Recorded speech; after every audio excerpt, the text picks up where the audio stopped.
That ought to be our fucking opening. It should. I mean, it has all the elements. Everything we're looking for. Fucking jokers starting their show off. What? I think that needs to be our opening. Oh, yeah. They start off retarded all the time. Exactly. What's wrong with these guys? Well, just sit around and listen and you'll find out. Wait. It's going to get worse. Yeah, it only goes downhill from this point on. That's too funny. Well, how was your holiday? Had a good Thanksgiving. Spent it with family. Had lots of family. Good times. So did we. We went up to the lake, hung out with my brother-in-law, sister-in-law, got to see all the family. It was a good time. We even went out on the water. It was kind of cold, but it was still fun. What about you, Graham? What'd you do other than play with your phone? I had to salvage our holiday, and we salvaged it. So as long as I gave my parents a pretty good Thanksgiving, that's all. Even if it was the day after. So, but that's cool. Well, what I thought was funny is we were texting back and forth, and they went out for dinner, right? Uh-huh. And the place they went to dinner ran out of turkey. Yeah. That's awesome. How do you do that? I'm thinking, wait a minute.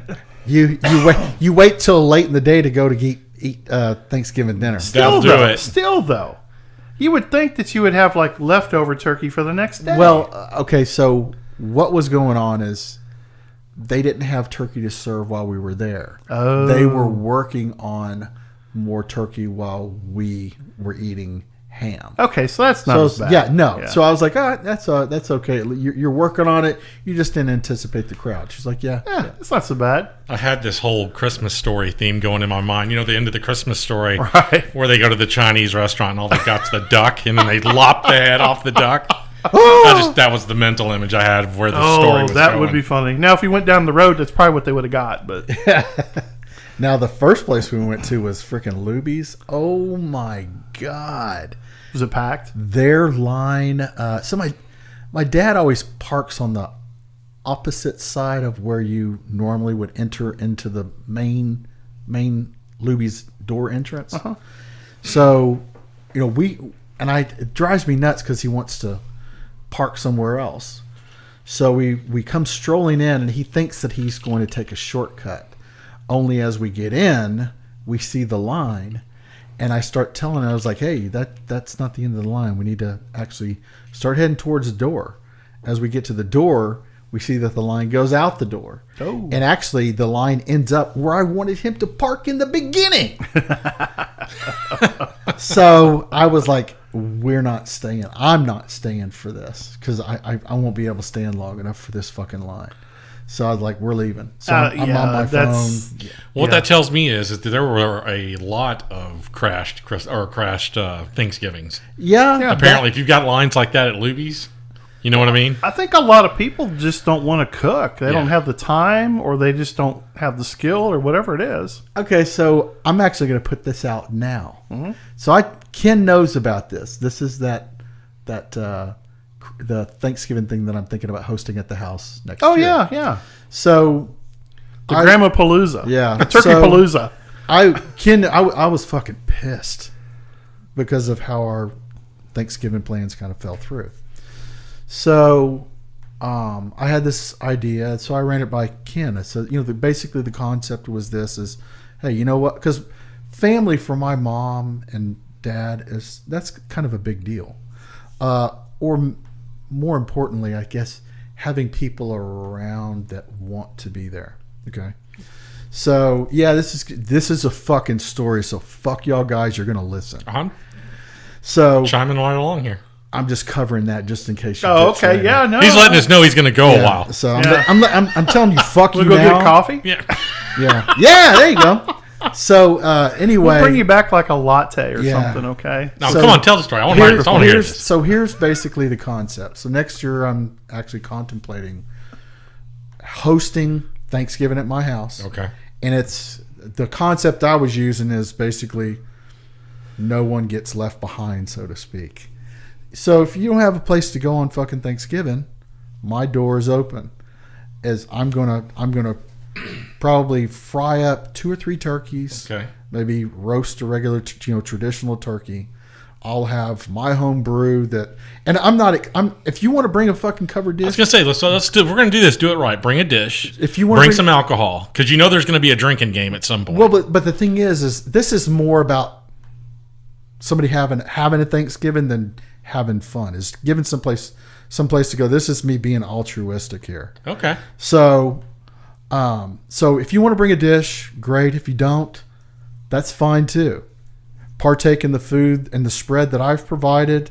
Partake in home brew that I've made. Now Jeff, my buddy, was like, hey, you can't fucking serve your normal shit. You're gonna have to make something that's like less. Graham can actually cook. I mean, that's a fact. Well, you can make beer too. Man can throw down on some grub. So he said you can't make like the normal beers that you make. You're gonna have to go back and make like a wheat beer like you did before, because your other beers you'll get freaking people trashed at your house. So anyway, I was like, okay, good point. So, but that's what I'm thinking about doing, is hosting a Thanksgiving at my house. Now I'll put it out on Facebook to my friends. I'm even going to let the constable's office know that's, the one that's right down the street from I'm going to let those guys know, hey, if you don't have Thanksgiving dinner, come by the house. You know the fucking code to get in the gate. Very cool. So that's kind of, I'm actually kind of putting it out on paper. So, but I ran the idea by Ken. He gave me some suggestions. I was talking to Jeff about some of that stuff. So yeah, next year. So kind of keep that in mind if you want to come by and visit. But definitely mark it on the calendar. Well, so anyway, speaking of turkeys, one got served up this week, which I was happy to see. Matt Lauer. Dude, couldn't happen to a nicer prick. Yeah. I saw that and I was like, they said that his antics rival Weinstein's. Yeah. Now, can I interject? Yes, please. Hey, Matt, if you're listening, be on the lookout for your membership request to the watering hole, because you will so fit in. We'd love to have you. I think it's funny, though, that these high and mighty guys, these guys that put themselves out there as I am the male model of behavior. Oh, yeah. Right. Look at the fall, man. I think it's great. I love every minute of it. Like I said, couldn't happen to a nicer guy. Well, and why is it coming? It's almost like airplane crashes. It's coming in more than threes, though. It's like once one went down, it was a domino. And now you've got...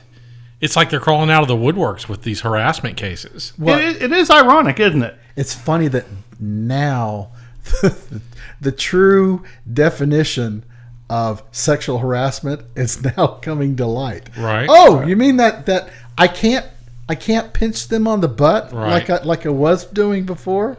No, they don't like that. Well, it was okay when the president did it, and it was even kind of creepy when the previous vice president continues to do it. Right. It's okay for that, but the average. It's funny how privilege is now. The walls have been taken off privilege, basically. Right. And it's kind of fun to watch these iconic public beings start to get raked over the coals for their behavior. I just love it. I mean, the list goes on and on. Ben Affleck, all these different, which, again, couldn't happen to a better guy because I can't stand that guy. Well, the thing is they hold themselves up as being the model person that you need to be, only to find out that they've done this thing, and suddenly now you're not the model that you've been presenting yourself to the public. I've always felt it was a ruse to get chicks. Let's get back to the beginning of this, where it started with Roy Moore, and then you have all the outrage from these guys like Lauer, these media heads, Charlie Rose, all these guys. They're the ones bringing the outrage. They're the ones that are pointing at Roy Moore and going, "It's the devil! Look at the devil!" And then you turn around 3 weeks later, and they're all on fire for doing the same thing. Well, I think that to me is the beauty of it. You can go back further than that. The pussy grabber in chief. That's true. Well, true. Yeah, that's really where it started. Let's find the tip of the spear here. Yeah, if you really want to, what's really funny about this guy? Yeah, no, exactly. Just the tip. I promise. Just the tip. Oh God. It's funny because the liberals they crack me up. It's like they remind me of Catholics, and I hope not to offend Catholics. I was raised Catholic, but you sow your wild oats all weekend. Then you go, or all week, then you go to church and pray for crop failure on Sunday. Right. Okay. Politicians just seem to run on that same vein. They tried the whole fake news on Trump earlier, and I'm not endorsing Trump or anything. I'm just using this as a reference to discussion. Everything they do backfires. They accused him of fake news. Now look who's got caught producing fake news. Right. The funniest thing I heard yesterday was that Sarah, what's her name, Huckabee's daughter? Right, Sarah Huckabee. Sarah Huckabee. She's got a different last name. I can't remember it now. But at the press conference, CNN had got up there and act like a bunch Sanders. Yeah, that's it, Sanders. She gets up and CNN gets up during the press conference and lets them know they're not going to the White House Christmas party. Mm-hmm. And she goes, finally, good news from CNN. Oh, nice. Yeah, because she has got the. She's pretty quick-witted. Very quick. Yeah, I was like, that is so funny. But it's so. I think that Roy Moore, he's kind of more current. But every time they go after the president, they tend to forget who elected this guy. Right. They tend to forget that the rest of us are just putting up with the antics of these elitists that sit in places of power. And the reason why they're in places of power is because the average guy wouldn't do or go to the lengths that these assholes go to get in these positions. And it's even funnier now that the whole sexual harassment thing has really come to the forefront, because like we started to talk about a minute ago, there's two sides of this. There's actually guys doing bad things, but then you have to ask yourself, why did these women wait so long? That's the phenomenon. To say anything. That's the phenomenon that I don't get. It's this happened 20 years ago. Now the guy's achieved whatever level he's at, and now they come at him. Whether it's Democrat or Republican, I don't understand that phenomenon where it just comes out of nowhere all of a sudden like that. I don't get it. Now, why not? If somebody offended me in that way, I would immediately be in their face. Yeah. Now I did read a couple of articles that addressed. That asked the same question. Hey, why do they wait so long? And now some of the points that they cited. Okay, I was like, okay, I kind of understand your point. And one of them was whoever would be the person complaining would it affect their career in broadcasting or adversely? Yeah. Mm-hmm. And that was the reason why they kind of stood down. And I'm like, okay, so what does that say to the person who's willing to endure this thing that they're not willing participants in? What does it say about them? You don't mean that accusatory. Yeah, no, I'm disappointed. And I didn't mean my question. I'm disappointed that it happened to them. Right. But the fact that you kept your mouth closed and let it continue. Well, also too, I think a lot of them see that as the path to there. It's just accepted behavior. If I say anything, I fall out of favor, and I'm not going to be that person. I mean, it really. And I think it happens both ways. I don't think it's just towards women. I think men. We live in a different world today. I think it happens towards men too. I think it's what you're willing to accept to get to where you need to be. It's sort of a casting couch type. Hey, man, I had my crotch grabbed at a Christmas party there you go. In front of my wife, no less, by a woman. So right. There you go. Well, it goes both ways. I'm not going to go back and sue 17 years later. Right. Well, but I didn't enjoy it either. She was like 70 and bony-fingered. It was god-awful. Oh, pardon me. No, I understand that. But, I go back to Hollywood and I look at... I've never had a favorable outlook towards Hollywood in the process of how Hollywood develops itself. Because to me, it is an entire casting couch process. Right. There's just no way. With so many people that are going out there willing to try to become an actor or an actress, there's got to be something they do to separate them. And I think when you start getting into the moral side of it, what can I bend this person to do? How bad does she want this job? Right. That's why I hate reality TV. I hate competition reality shows. Never been a fan of The Apprentice or Survivor or any of those shows, because what it does is it takes a person to the worst levels, not to the best level. It's like you didn't want it bad enough, so you weren't willing to go there. Right. And so the taboos go away. Right. And I really struggle with a society that embraces that. Then all of a sudden, the bandwagon starts, and they're throwing bodies on the train, and they're going, "Oh yeah, this happened to me years ago." You should have been saying that shit years ago when it was happening, instead of accepting it. How many more people would you have saved from having that being done to them? Right. If Katie Couric or whoever it was, Cokie Roberts, whoever it was that worked with Lauer, that did that to first, what if they would have came forward? Then you would have had all these people. Now, in some instances, they allege that they did go to management, and management just said, just endure it. This is just part of working here. So then who do you blame at that point? It does become it becomes management's problem at that point. Well, then it becomes that behavior is not isolated to a person. Now it's institutionalized. Exactly. I alluded to that in our last discussion. I was in a situation where I had an employee doing that, and management looked the other way. They said, "Oh, boys will be boys. It's no big deal." I remember you telling me about he's this guy. like the fourth largest revenue generator of the company, so we'll just deal with this and sweep it under the rug, pay somebody to leave, and that's what they do. Same mentality. It is, and it's unfortunate because again, going back to the Weinstein deal, where when he knew in his contract, he literally had levels of monetary punishment for sexual harassment. 250,000 all and the way up to 500. $1 million. Yeah. It's documented in an employment contract. Right.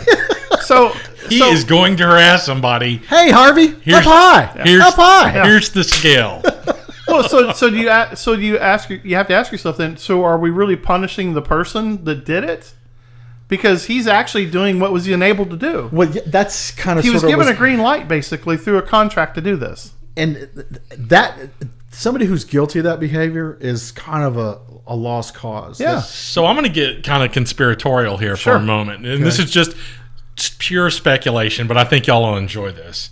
So let's look at Matt Lauer and what he's done lately, or let's look at some of the big things that he's done lately. One of the things that he did is he actually went after Hillary on Benghazi and on her email server. And he went after her pretty hard. He kept drilling down.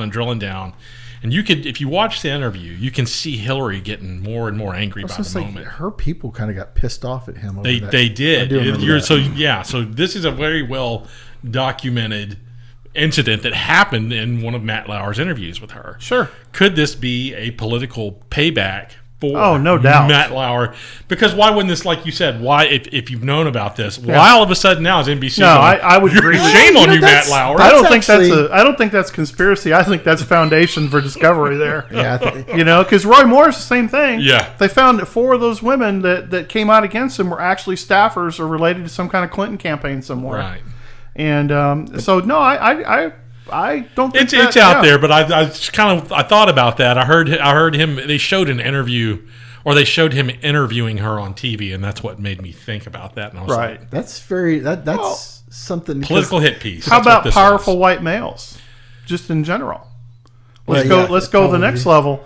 Let's go to the next level. Powerful white males. They're all mean, hateful, grabby guys. Okay. Well, if you look at it, it fits the agenda. Everybody that's taken the fall, to my knowledge, has all been fucking white guys. Yeah. Yeah, that's true. Yeah. Well, the original, I will say, the first chip off the block was Bill Cosby.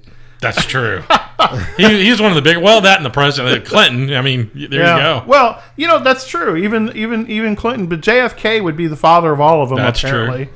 Monroe and so you go back, so Jefferson. So look at the powerful people of this world, and look at the privilege they give themselves, and it's because of opportunity. Now you have to ask yourself: is that opportunity because he pursued it, or was it because it was presented to him? Good question. Okay, all right. I kind of. He's a powerful guy. I think I want to sleep with him. Right. Or I'm a powerful guy and I want to do him a favor. Yeah, I can see that. Yeah. That could get into a really touch, because unless you know the dynamics of how that person who in question is doing all that stuff. See, I guess you could twist that story up. You could, but no means no. We're taught that no means no. No, but if let's say in this instance, a female does exactly what you're talking about doing, I want something from this person because this person seems like they are capable of getting me to this next level, whatever that is. Right. And if I do this thing, it will get me there. And then later on, 20 years down the road, let's just say, all of a sudden, that thing that I was willing to exploit now is the thing that he violated me now instead of what I really, and because the story won't ever come out like that. Right. Because, a guilty man's going to say that he didn't freaking do that at all. Or she could just be feeling dirty for what she did, and now the opportunity to vindicate that behavior. Because we live in a society now to where we give you the opportunity to excuse your behavior because somebody else Transference. Let's blame it. That's exactly what it is. Pass the buck, blame game. And so I think human beings are going to be human beings. This has been going on forever. I mean, through all of history, the Roman Empire, the whole, it was always tied up with men doing things they shouldn't be doing in a way they shouldn't be doing it. But there's also been that willing participant that happened to be in there, and that happened to say, I'm doing this, let's do it. Right. So not to get Orwellian, but where do we see this going? Are we going to have body cameras like they do on cops now in the workplace? You check in, you come in, you punch in, you grab your body cam, you put it on. Or you have it on before you even walk in. You might see some undercover stuff like that. I don't know if you'll see it deliberate. Oh, I'm talking about Halliburton, man. You go to Halliburton and you have your body cam. That's I don't want to do that. But what I would say is this, without naming them, I would say that I just meant that as an example. No, I know. That's actually kind of thought provoking. It is. So if you get a person that is wanting to do something like that, what they'll do is body cam up, wear a mic, and then set you up. Yeah. You've got a front-facing camera, a rear-facing camera, right. and a crotch cam. What's this thrusting we see going on here? Yeah. Stop with the thrusting. We get some German scientist is describing the video, right. In a courtroom. But I think you have something there. Yeah. I think you have the groundwork for that type of activity happening, if it hasn't already happened, because you get investigative reporters that do that all the time. I'm seeing it as a business opportunity. I hear you. Yeah, we were messing with the camera a minute ago. That's what I was just thinking. Now how can we capitalize on this? Website. Look how lightweight this thing is. Right. No, I think it's it goes right on the end of your wiener. Well, that would be to keep you out of trouble. Well, that's what I'm talking about. Everybody facial recognition for your penis. This is how the trouble began. Right. Well, there I was. I either created a new porn industry or helped HR out. I'm not sure. The helmet cam. It makes a whole new. Nice. It's a whole new definition for helmet cam. Well, we've managed to crash this train completely. That is hysterical. But it brings up the question of where we're going as a society. I mean, it's like school teachers even. Holy crap. Oh, yeah. Every time you turn around, it's like, wait a minute. There's some hot teachers that's diddled some 17-year-old kid. Yeah, and it's like, come on, man. And you can't tell me. I don't know. It's one of those areas that you have to be really careful with, because you're talking now about semantics. Yeah. It's not like the teachers grabbed these kids, hauled them off into a closet, and molested them. It's not like that happened. Yeah. Okay? No, they went willingly. You're talking about raging 17-year-old 14, hormones. 15, 16, 17-year-old kids. And a raging teacher. And a raging hot teacher. And opportunity meets... that. Granted, the teacher is the one that's in most control of that. Now here's she where should be the adult on that one. I'm the hypocrite here. Is if I'm the 16, 17, 18-year-old, I ain't telling nobody. No, I agree with you. That's where I'm going to be. I'm willing to be the hypocrite here. I am rocking the Van Halen song from 1984, and that's Hot as much as you're going to know. Yeah. Yeah.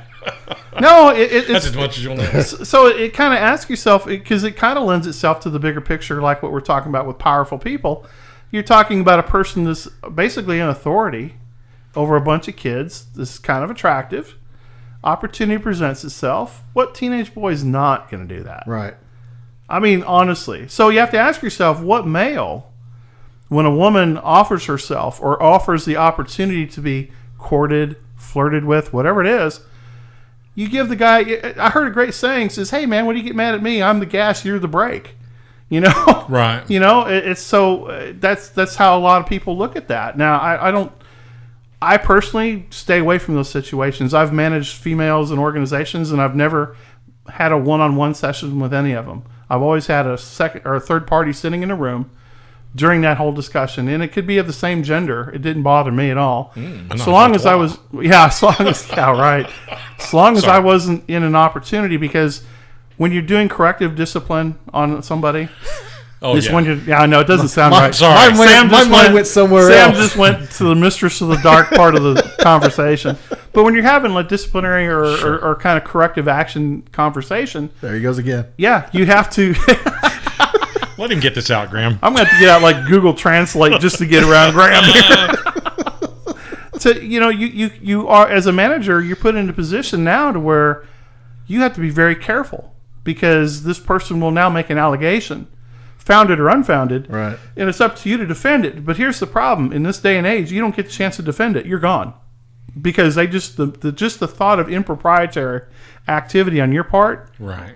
Just the hint of it, the very accusation, and you're done. You're done. The very accusation gets you fired. And it's unfortunate, but we've brought it on ourselves as a society because people, they look for these opportunities to cheat or to have whatever it is they're doing, and it's good for you. You're getting what you asked for, right? Okay, you get to play. Now you have to pay. It's unfortunate, but you know what? Keep your dick in your pants. Exactly. Right. Don't say things to people that you shouldn't be saying to them in a work environment. If you happen to have an attraction to somebody and you meet them off work, to me, that's a different thing. Now, if you went to them and said, well, if you want to keep your job, you meet me here, well, then that, to me, you're in trouble. But I agree. Because how many couples have met at work and have dated and got married and had families? Google had a policy for a long time where you had to, if you were a VIP or VP or higher, you had to report it to HR that you were in a relationship with somebody else inside the company. And it's not a bad idea. No, it was pretty really smart. Now, nobody followed it. And allegedly, that was the biggest whorehouse of all. Right. If you go back and look at some of the latest news here, it's been rampant over at Google. Yeah, it's. I mean, people are going to be people. Everybody's looking for the path of least resistance. Looking for a path of least resistance to get a piece. Right. They're looking for a good time. Easy. Yeah, Easy access. It's like smoking in the bathroom when you were in high school. Yeah. It's no different. You're the rule's there. I'm going to bend it, and then I'm going to break it. Now they don't give a shit. They just kick down the door and just say, "Fuck, I'm here." Exactly. So it's a different time, and I think people, they're getting everything they asked for, in my opinion. It'll be very interesting to see where this goes because I'm sure that more people are going to bubble to the surface that have been doing the same behavior, and now you've got, if you're an investigative reporter or an investigator of any kind, you're turning over everything. So there've got to be people in the media now or sitting in positions of power and influence that have got to be shaking in their freaking boots. There was a great piece on Project Veritas. They were talking to a Washington Post reporter. And they were talking about the Russian thing. The reporter goes, honestly, we don't think there's anything there, but if we shake the bushes hard enough, we can probably find something in his circle. Right. So the same thing with the sexual harassment. They went after him after the Pussygate or whatever you want to call it. Yeah. Nothing came out of that. Larry Flint's offered, $10 million to somebody come up with dirt? Nothing's there. So what do? And that's just irony, right? Yeah, it is, right? They're attacking his inner circle. And so what they're doing is they're getting all the guys around him. And as a guy that's putting people in positions of power, how far does your vetting go? True. I mean, how far can it go? And is it reflective upon you as the person that picked them? Or is it just that guy's just a dude getting a piece of ass? That he's married, he's cheating on his wife, and he's getting some on the side because of who he is. I mean, I think it's crazy how they have gotten this thing all twisted up and out of line. Now, going from, I guess, sexual harassment to now, okay, so it starts out as sexual harassment. At what point do you do, through all your research, do you just finally reach a point where individuals have just reached their baser instinct? Right. And all of a sudden, because you can't go any further than that. No, you can't. Yeah. Men are going to be men, women are going to be women, and those are the ones that act on whatever those impulses are, is just how they act. So, are you going to continue? I guess at some point, you're going to be punishing them for just being human. Well, think about this. So when AIDS was a big problem, AIDS was an issue for people, and it went from the homosexual community into the heterosexual community. What came out of it? It was virtual sex or internet sex. Right. So it's basically a singular person using an electronic medium to do whatever they're going to do. Right. So when you start thinking about it, well, I can't talk to her, but boy, I can sure get face recognition and I can make her virtual. Like, they made 2 movies about that, where guys were had fantasy girlfriends that were electronic, they were digital, virtual. So you might see, it's a little far out there, but you see the premise for it, because when you look at internet pornography, that seems to be where everybody runs when these scandals hit. The numbers go up, the logins go up, the usages go up, and the material, it's crazy. And the guys on a budget just so we're missing a market share. I think. And the guys on a budget now just have spank banks. Right. It's amazing. It's amazing what technology's done for that area. Because I think it's, like I said, it's the same thing. People will run to a safe harbor. They'll still get their drug. Sure. But they'll go to a safe harbor to do it. It's funny you mentioned drug. I was going to go. They'll probably end up giving us all a pill, and we'll just end up like Stephen Wright. Everybody's just kind of like, hey, man, I'm at work today. Yeah. Well, so that Serenity, that whole Firefly, remember that? That's what ended up happening on that one planet where they put a PAX in their air system, and it made them all docile. Right. And they all just didn't have the desire to get up and work. They just died in place. Well, it's funny that you say the whole drug thing, because when we were going through and during basic, I remember one of the guys. This was a guy that was not afraid to say anything, but he, out in a bunch of the guys like, hey, have y'all noticed that we don't get hard-ons much, since we've been in freaking basic training. So then that's because they ran your ass off. Well, but the topic came up that, hey, they're putting shit in our food, right? Trying to remember what the drug that they used to say that basically would, you kind of lose that urge. Fuck it all. No, it's saltpeter. That was it. That was it. So there for the longest time, the guys walked around, and I don't know if it's still if it's still a basic training myth that they like to spread around, but it certainly popped up in conversation when I was there. Well, that was the only thing popping up in conversations apparently, because but there is a big connection between diet and your libido. It's obvious that the American diet is shit. We don't take care of ourselves. True. I mean, if you have high blood pressure and you have diabetes and you have adrenal gland issues, your sexual life is not going to be the best. If anything, it's going to be hit or miss. Right. That's why people jump onto Cialis and Viagra and things like that.